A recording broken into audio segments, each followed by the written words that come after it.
When you lose somebody to Alzheimer's, you start to grieve a long time before they pass away, because you watch them die a little bit every day, and there's nothing that you can do to stop that.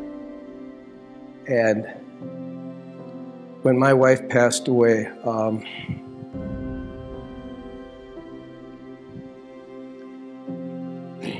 I was completely lost. And I did talk to Nikki a couple times, and she said that they don't like to start the support groups until about 3 months afterwards, because it takes that long for a person to really deal with their emotions and start everything. And the first day when we went there, we all kind of introduced ourselves. Nikki, kind of led us and gave us things of what we were going to do. And she asked me if I wanted to start, and I couldn't start. So the other 3 ladies, they did first, and then it was my turn. And then I still couldn't do it. But with Nikki's encouragement and the other ladies there, I did it that day. And I just felt better afterwards. Nikki would let us do most of the talking, to get it out, but she would pull out at the first 2 or 3 sessions, and after that it pretty much just came out. I think Nikki's leadership was fantastic. I think the whole hospice unit as a whole is really good. I don't think that I could have made it. I know a lot of guys won't go to grief counseling because they don't need it, or think they don't need it, but I think everybody probably needs it. I don't know.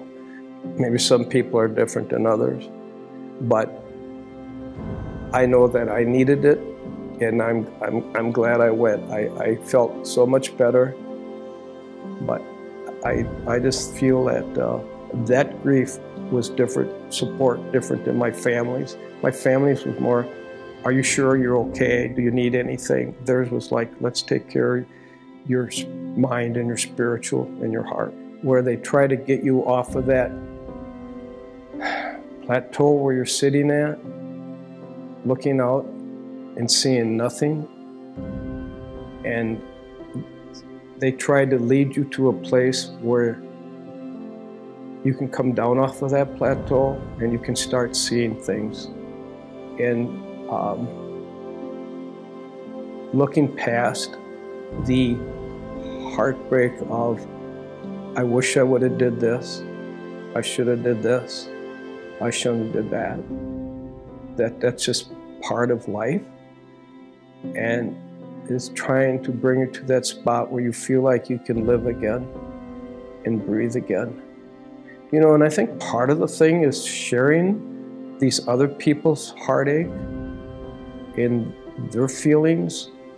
As strange as that may seem, you're taking their burden on, but you're giving them your burden at the same time. And I think that all helps. Everybody, whether they go grief support or not, who loses a loved one, and Beloit Hospice has taken care of them.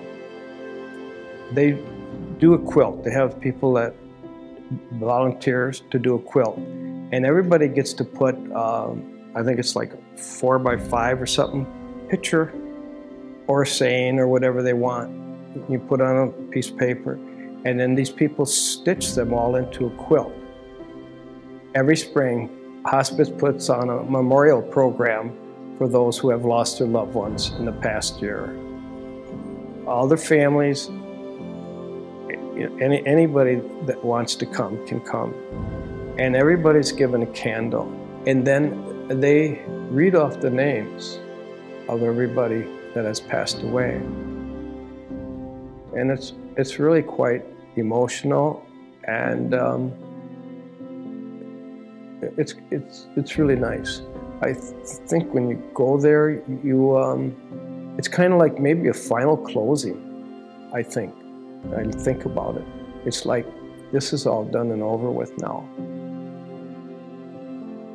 You know, like some people have Alzheimer's, live in the past. Linda never lived any place but right here today.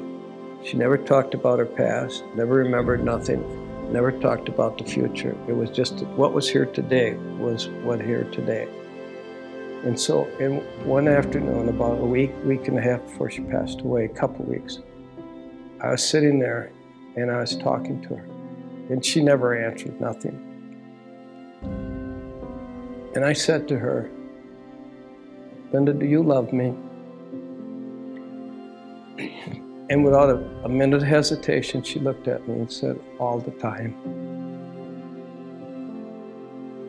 And I thought, why did I ask her that? I could have just died. I didn't even think about how she answered me at the minute. I thought, what if she had said no? You know, and I thought about it afterwards. It was by the grace of the good Lord that I even asked her that. And it was by the grace of the good Lord that she answered that way. I was blessed to take care of her. I don't wish that on anybody though.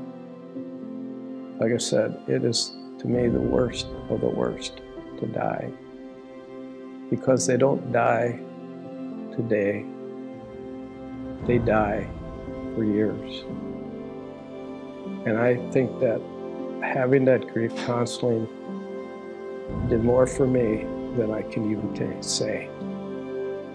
Because like I said, it's been 3 years, and this is the first year where I finally feel like I can move on and do other things now and change things in the house. So, but thank you for letting me tell my story.